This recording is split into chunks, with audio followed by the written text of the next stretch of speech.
And Malcolm, really, it's out of a need of necessity. I mean, we're talking about an addiction, a problem, an epidemic throughout the entire country, and it's really hitting us hard here in Wayne County. Now, whether it's pills, Vicodin, or heroin, this Narcan, it is a life-saving drug. Think of it as a lifesaver that can really revive people from the brink of death. And it looks so simple. When you take a look at it, it's nowadays normally used as a nasal spray, but it almost looks like a first aid style box when you look at the kit that they're using here. And in the past calendar year, this has been made available in the state of Michigan without prescription, meaning anyone, including you or I, can actually purchase this over the counter, have it ready, and administer it. That's why it's an important day for Detroit Wayne Mental Health Authority. They're teaching people how to use Narcan, much like the nearly 3,000 first responders in the Detroit area who've been taught by them as well.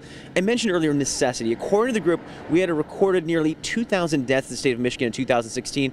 Almost half of those were in Wayne County alone. Now, back out here live, I want to show you. Think of this, 100 people in the state of Michigan, just as if we only had 100 people. If those were the numbers that we had, we would actually have 115 prescriptions for opioids just for those 100 people. More prescriptions than people in the state of Michigan. That's the numbers that we're dealing with, and that doesn't even include things like heroin, those illegal forms of opiates that can be helped by Narcan. So the problem, as you can tell, continuing to grow here. Nationally, we know the president's doing things about this. Statewide, citywide, we know that there's lawsuits going on suing the opioid manufacturers. This is one more piece of that puzzle, trying to connect the dots and figure out ways to fight what is continuing to be an epidemic that really doesn't have an end in sight at this point in time.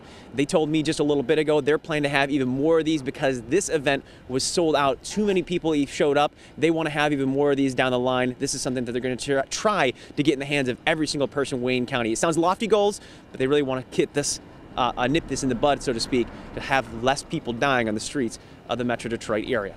For now, we're live in Detroit this morning. Matthew Smith, 7 Action News. Definitely a useful tool to have. Thanks, Matt.